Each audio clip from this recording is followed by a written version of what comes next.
There are many publications that say that they are good for Buddhist symbols. They are publications that are trying to explain the very common, the very typical symbols that you would see. But in my experience, none of these are really that good. There's only one book that I've ever found that I think is excellent, and I completely trust the author. And the book is called Buddhist Symbols in Tibetan Culture. Now, I can't exactly remember the date of publication, but I think it's possibly 1992, but that may have been the original German publication before it was translated into English. Now, the author is Dagyab Rinpoche, spelled D-A-G-Y-A-B, Rinpoche, R-I-N-P-O-C-H-E. He's actually a religious teacher, but he used to teach at university in Germany, in Bonn, Germany. And in my opinion, he is, at this time, the world's leader in Tibetan Himalayan Buddhist iconography. And this book, Buddhist Symbols, is very important because he actually describes the symbols in an organized manner.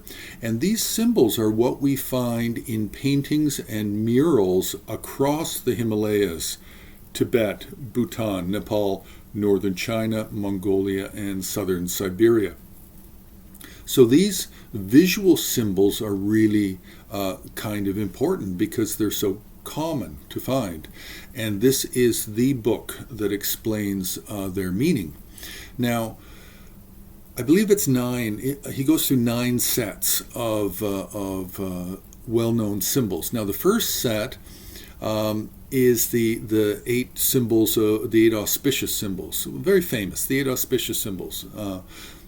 The parasol, the 2 fish, the endless knot, the right turning conch shell, the wheel, the victory banner. Anyway, these are very common, and we next have the 8 bringers of good fortune, a little bit less common in terms of people knowing what they are, but very commonly found in painting, especially offering paintings or kanze paintings.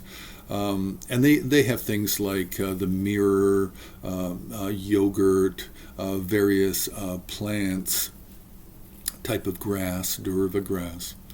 Okay, then the next is the 7 jewels of royal power, or the 7 symbols of royalty. This comes right out of India in the 6th, 7th, 8th century. I mean, we have examples in stone of the 7 jewels or the 7 symbols of royalty.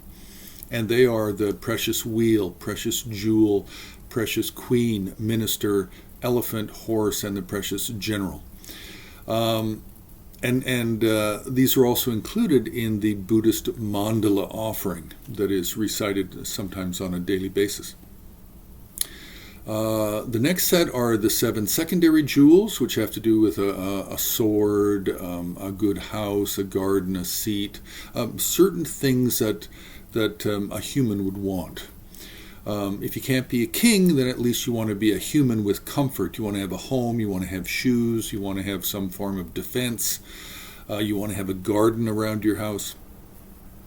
The next is the 7 gems, which are a little bit obscure in painting, but with explanations from educated authors such as Dagyab Rinpoche, then you can understand what these symbols actually are, such as the unicorn, horn, elephant tusks, crossed gems, coral, things like that.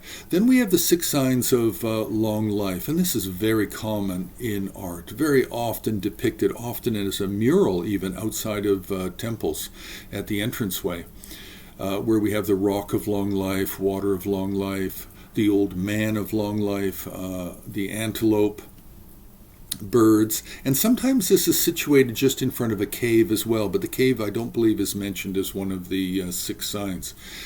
Then we have the 5 qualities of enjoyment, the 4 harmonious friends, which we find both as a mural and as scrollwork painting. And that's the partridge, the hare, the monkey, and the elephant all working together to accomplish a goal. And then we have the 3 symbols of victory in the fight against disharmony. And these are 6 animals that are conjoined, but just as in pairs. So it comes out to be 3 images of 2 animals conjoined each. So these are the most common symbol groupings that are found in mural and scrollwork paintings. We can also find this in repoussé art, in metalwork, hammered metalwork. So just an introduction to the very best book available on Buddhist symbols found in art and painting and sculpture. So press the like button, you can subscribe, you can ask questions, you can suggest books that you'd like me to give an opinion on. I wouldn't necessarily call them reviews, it's more just opinions as to what I think is good and what we at Himalayan Art Resources use for research in the English language. Also, you can go to the HAR website, make a donation, or join HAR on Patreon.